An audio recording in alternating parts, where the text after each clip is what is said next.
सातारा जिल्हा परिषदेत कोणत्याही क्षणी मोठा राजकीय भूकंप होऊ शकतो. अशा निर्णायक वळणावर भाजपचं ऑपरेशन झडपी येऊन पोहोचलंय. बहुमताचा आकडा नसतानाही साताऱ्यात भाजपचाच अध्यक्ष बसणार असा दावा ग्रामविकास मंत्री जयकुमार गोरे यांनी पुन्हा एकदा केलाय. पण 33 हा जादुई आकडा गाठण्यासाठी भाजपला अजून 5 सदस्यांची गरज आहे.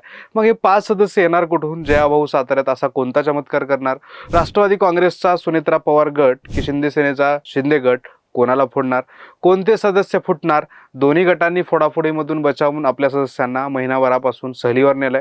जयाभाऊच्या याच ऑपरेशन झडपीचं पडद्यामागचं पॉलिटिक्स या व्हिडिओमध्ये साध्या आणि सोप्या शब्दात समजून घेऊयात. त्यामुळे व्हिडिओ शेवटपर्यंत बघा. पुढे जाण्याआधी टीओडी मराठीला लगेचच यूट्यूबवर सबस्क्राईब करा. नमस्कार, मी ज्ञानेश्वर रेड्डी. तुम्ही पाहताय टीओडी मराठी.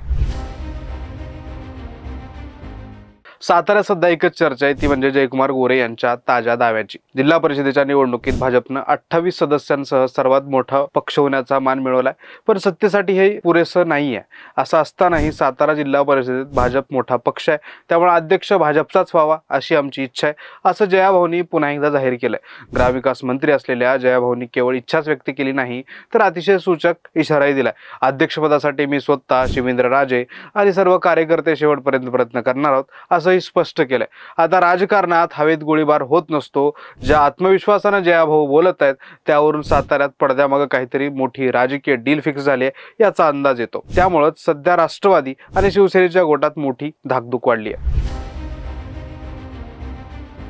हे सगळं सविस्तर समजून घेण्यासाठी आपल्याला साताऱ्यातील आकड्यांचा खेळ समजून घ्यावा लागेल. जिल्हा परिषदेत एकूण 65 जागा आहेत. कोणत्याही एका पक्षाकडे बहुमत नाही. सत्तेत बसण्यासाठी आणि स्वतःचा अध्यक्ष करण्यासाठी 33 सदस्यांचं पाठबळ हवं. भाजपला सर्वाधिक 27 जागा मिळाल्या आहेत. एका अपक्षाला सोबत घेऊन आकडा 28 वर गेलाय. दुसरीकडे गेल्या वेळच्या सत्ताधारी राष्ट्रवादी काँग्रेसला 20 जागा मिळाल्यात.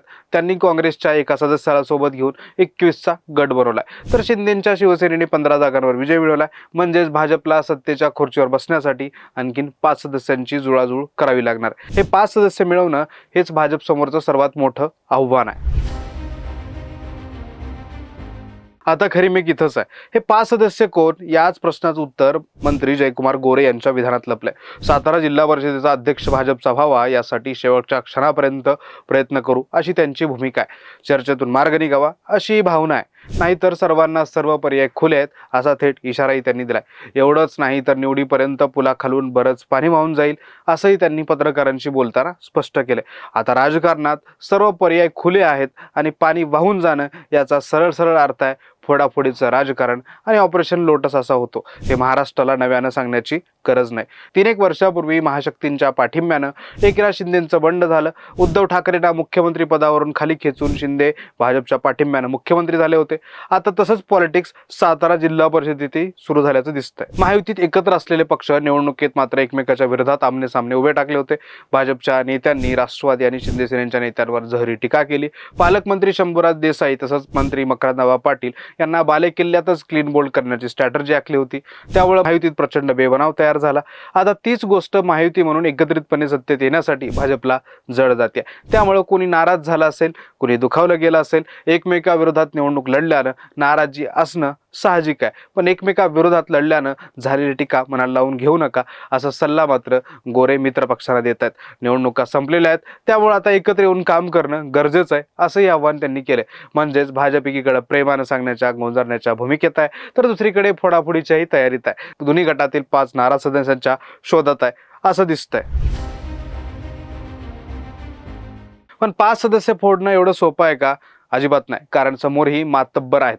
राष्ट्रवादी काँग्रेसची सूत्र उपमुख्यमंत्री सुनेत्रा पवार यांच्याकडे आली. सुनेत्रा वहिनींसाठी साताऱ्यांचा पारंपरिक बालेकिल्ला शाबूत ठेवणं ही सर्वात मोठी राजकीय कसोटी आहे. त्यांच्याच नेतृत्वात स्थानिक राष्ट्रवादीने आक्रमक भूमिका घेत आपलाच अध्यक्ष बसवणार अशी भूमिका स्पष्ट केली आहे. दुसरीकडे सातारचे सुपुत्र असलेले उपमुख्यमंत्री एकनाथ शिंदे यांची भूमिकाही प्रचंड निर्णायक आहे. मुख्यमंत्री देवेंद्र फडणवीस यांच्या नेतृत्वाखाली भाजपला साताऱ्यात सत्तेवर बसवण्यासाठी शिवसेनेचे 15 सदस्य सगळी टीका पोटात घालून मदत करणार की स्थानिक पातळीवर राष्ट्रवादीला साथ देऊन भाजपचा टांगापलटी करणार? हा राज्याच्या राजकारणातला सर्वात मोठा सस्पेन्स आहे. सातारा जिल्हा परिषद अध्यक्ष आणि उपाध्यक्ष पदाची निवडणूक 20 मार्च रोजी होणार आहे. त्यामुळे अजून काही दिवसांचा कालावधी शिल्लक आहे. आपले सदस्य फुटू नयेत म्हणून राष्ट्रवादी आणि शिवसेनेने त्यांना अज्ञातस्थळी हलवून रिसॉर्ट पॉलिटिक्स सुरू केले. पण भाजपच्या नेत्यांनी झडपीत आमची सत्ता येणार असं आधीच जाहीर केलं. आताही मंत्री गोरेंनी याचा पुनरुच्चार केला. त्यामुळे भाजपकडून अध्यक्षपदासाठी जोरदार प्रयत्न सुरू असल्याचं दिसून येतं. आता 20 तारखेपर्यंत पुलाखालून खरोखरच पाणी वाहून जाणार का हे कळेलच. पण तुम्हाला काय वाटतं, साताऱ्यात जयाभाऊंच्या ऑपरेशनला खरंच यश येईल आणि भाजप 5 सदस्य फोडून आपला अध्यक्ष बसवेल, की सुनेत्रा पवार आणि एकनाथ शिंदे यांची खेळी भाजपला सत्तेपासून दूर ठेवेल? तुमचं मत खाली कमेंट करून नक्की सांगा. साताऱ्याच्या राजकारणाची ग्राउंड लेवलची माहिती तुम्हाला आवडली असेल, व्हिडिओला लाईक करा, जास्तीत जास्त शेअर करा. अशा साध्या सोप्या आणि थेट विश्लेषणासाठी आपल्या टीओडी मराठी चॅनलला यूट्यूबवर सबस्क्राईब करायला विसरू नका.